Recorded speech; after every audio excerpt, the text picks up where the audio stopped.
Hey, it's Elise Hu. You're listening to TED Talks Daily. What if our measure of success was not productivity? Wild, right? Today's talk from TEDx Sydney in 2020 is from work futurist Dominic Price. He, like so many of us, struggled during the pandemic, but he took his experience and created a new kind of moral inventory, and it can help us take control of our own happiness. Hello, my name's Dom Price and I'm a work futurist, which is a made-up job that no one's called me out on yet, but it's got me here on this stage today. My job's all about predicting the future of work, society, the economy, and education, which, as you can imagine, this year of all the years has been pretty fascinating. Now, there's a huge amount of self-help literature out there that will help you be happier over time. But today I want to talk to you specifically about being happy in a year like 2020. It's a year like no other. It's a year where many of us haven't felt as much happiness, or our happy days have been reduced to happy minutes and moments. And the uncertainty of the future has quite rightly weighed heavily on our minds.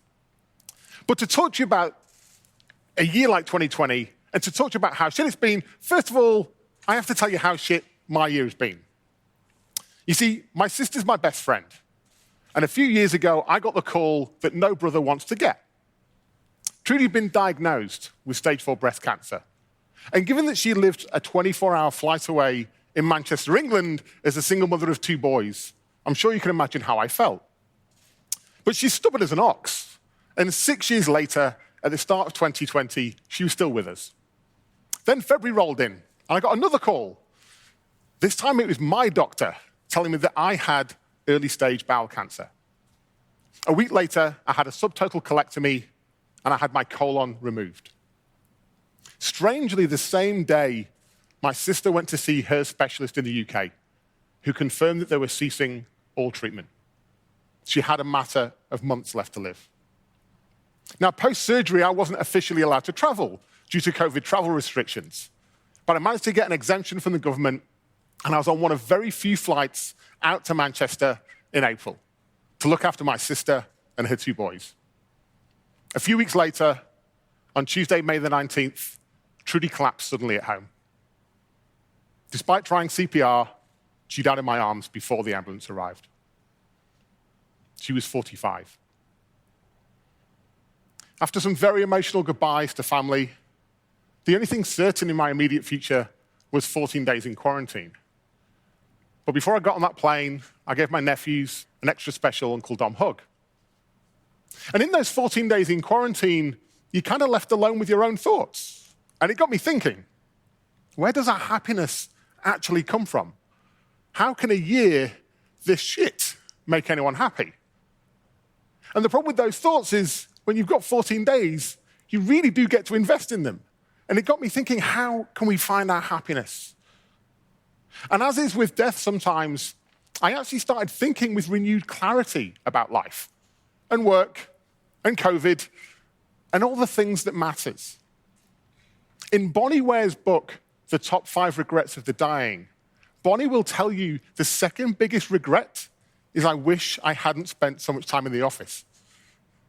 But you don't need me to tell you that. You know what's important on your deathbed. The love of friends and family, the legacy you're leaving behind, knowing that you've done things that made you happy, knowing that you've done great things.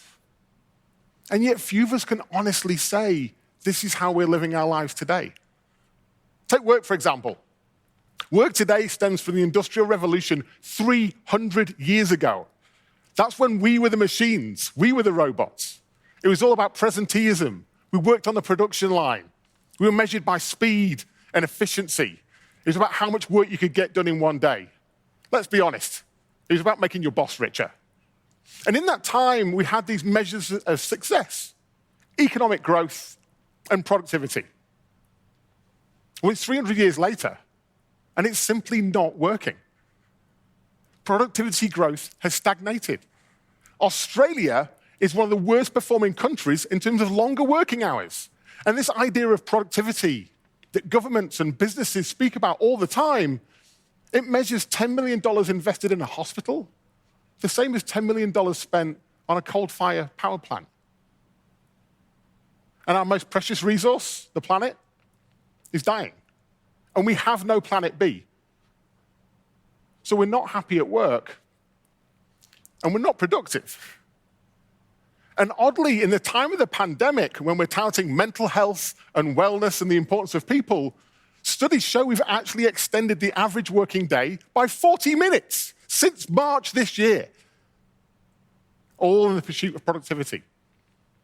And I think it's because we first thought that COVID was a fleeting moment. You see, COVID's like a snowstorm. After years of what seemed like endless sunshine outside, we looked out and we saw snow. So we did the right thing. We closed the windows and doors, and we stayed inside. But a few weeks later, we looked out, and it was still snowing. And we're like, it's not a snowstorm, it's winter. So we did the right thing. We went online, bought a new jumper, jacket, and a scarf. But by the time they were delivered to our door, we realized it wasn't winter. It was the Ice Age. What was the moment when you realized that this was the Ice Age? Think about it. That moment when you sat there and thought, it's kind of not an 8-week thing anymore, this is it. It's been here for a while. In fact, maybe it's here forever. And how did that moment of realization make you feel about work? Something that you spend about a third of your time doing, by the way. I can tell you how it made 5,000 people feel across Australia, the US, Japan, France, and Germany in a recent study commissioned by Atlassian. Despite the fact that people weren't commuting to work and therefore saving that time, nearly half of respondents said they had less time for personal pursuits. Personal pursuits, the things that actually make you happy. And the number one complaint at this time? Work-life balance. Me personally, I've put on 5 kilos since March. I'm drinking more and I'm sleeping less. That's COVID's fault, right? Or is it simply that I'm just not happy? That in my relentless pursuit of productivity, I've lost sight of what's really important? Now, we could spend the rest of this talk sharing stories about how unhappy we are, or we can actually flip the tables and talk about what we can do. I'm choosing to do the latter. I'd like you to close your eyes for a second. I want you to imagine a world where our measure of success is not productivity. I want you to imagine a world where instead of thinking about busyness and titles and bank balances, we think about our impact on the world. I want you to imagine a world where status isn't the reason for our existence. Open your eyes. I'd now like to introduce you to the personal moral inventory. The personal moral inventory is inspired by 2 pieces of work. The first, the work from the world of finance on something called the quadruple bottom line, aimed at getting businesses to report in a more rounded fashion. The second, an exercise that elite military personnel go through to self-assess themselves and their teammates before going into battle. I believe that these 4 things, productivity and profit, people, the planet, and our purpose, are the secret to our happiness. And what's important in the time of the Ice Age, the time we're in right now, is not to get distracted by the things we can't do, but to find the things that we can do. It's on us to take ownership and control of our own happiness. Let's do the exercise together. What I'm going to do is rate each area. -1, 0, or 1. 1 is you're nailing it. High fives all around. Good on you. 0 is you're getting by. Not awesome, not awful. And -1 is you're struggling. Here's mine for this year. For productivity and profit, I'm a 1. I have a good job, I have a good salary, I have a roof over my head, I can pay the bills. But here's the thing, you can't score more than a 1. So it becomes impossible to pack all your happiness into one category. And yet it's like we're all trying to get to a 2 on productivity. But to what extent? The next area is people. People is about how you think about your personal, mental, and physical health. You have to start with yourself. You have to put your own oxygen mask on before you can help others. This is also about how you impact family, friends, society. It's about being human and having a positive impact on humanity. For this, I scored myself a 0. Planet. Let's just say I took over 100 flights last year, so I'm going to score myself a -1. And finally, purpose. Purpose is about the impact you want to have and the legacy you want to leave behind. It's the why you do what you do. For this, I scored myself a 0. Now, I can already tell the keen beans in the room and online are trying to add this up or net this off. That is not how it works. Your positive impacts in one category doesn't mitigate your negative impacts in another category. For me, the fact that I'm financially well off doesn't make up for the fact that I'm killing the planet. It wasn't this realization, though, that got me thinking something had to change. Shortly after my sister passed away, I did this exercise on her behalf. And it got me thinking. For productivity and profit, she was a 0. She struggled financially. In her final few years, she couldn't work, but she got by. For people, she was a definite 1. She really knew her own identity. She invested in her life. She had a lot of fun. You all remember the party you were at with Trudy. And she invested in local school, community, friends, and family. For planet, she was also a 1. She had a very low carbon footprint. She very rarely flew anywhere. She didn't own a car. She was avid at reduce, reuse, recycle. And if in winter, she would make you put a jumper on before she'd let you turn the heating on. And on purpose, she was also a strong 1. She knew the legacy she wanted to leave behind. She knew exactly why she was on this planet. Purpose isn't about being a superhero. It's not about wearing a cape or single-handedly saving the world. Trudy's purpose was to give those 2 boys the best upbringing in the small time that she had available. I learned 2 things doing this exercise for her. Firstly, I learned that happiness is contextual. Like for Trudy, the fact that she was financially struggling, she didn't let that dictate her happiness. She didn't put all her eggs in that basket and shut up shop. But the second realization hit me a lot harder. Despite everything, Trudy was happier than me. Here's where we get to take our happiness into our own hands. What I want you to do is to think about the areas where you would score 0 or -1 and commit to doing something to improve. So whatever you commit to do, I want you to give it a red-hot go in the next summer. Why? Well, the best time to plant a tree was 20 years ago. The second best time is today. So we're going to do this right now. For me, my worst score was planet.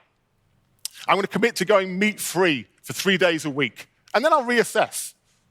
I've already changed my energy provider to one that's carbon neutral, and I've invested in a company that's trying to save our oceans. Small steps, but then I can reassess. On people, I'm going to commit to be more present with the people I care about. For the last 4 years, I've essentially been single, and if I'm really honest, I was emotionally unavailable. But I've actually been very fortunate to meet someone amazing. So what I'm going to do is commit to investing in a relationship with openness, authenticity, and vulnerability, and a little bit of cheekiness. And on purpose, a year ago, I was actually a 1 on purpose. My purpose was twofold. It was the impact I was having on people through my public speaking, and it was the precious time I got to spend with my sister. But in a few short weeks at the start of 2020, both of those disappeared. And in the months since, I've been really trying to rediscover my purpose. And I'll be honest, I've really struggled to find it. And I think that's okay. But then I realized that I have this. Today, this moment. This is me rediscovering my purpose. What are you going to do? What action are you going to take? Whatever action you do take, you suddenly realize that you can stop hinging all your happiness on one category of the personal moral inventory. Instead, you invest in taking control of your own happiness. Our future is not predetermined. Our future is not written, and our future is not waiting for us. I'm building mine, and I believe you are building yours. And how happy we are in our future will be based solely on our action or inaction across all facets of life, not just the working week. I am the key to unleashing my own happiness, and I believe you are the key to unleashing your own happiness. I can safely say that Trudy didn't have any regrets, but she did have one wish: to see me on stage, live, presenting at TEDx. Thank you very much. Hello there, TED Talks Daily. I'm Chris Anderson, the guy lucky enough to run TED, and I host my own podcast called The TED Interview. I get to sit down with some of the most provocative TED speakers and have a chance to just go much deeper than is possible during a short TED Talk. Now, this week on the show, we have a man who gave one of the most celebrated TED Talks of all time, Simon Sinek. We talk about how to manage this transition period coming out of the pandemic, where so much about work is being reinvented. It's like after World War II, like life didn't go back to normal. You can find the TED interview wherever you listen to podcasts.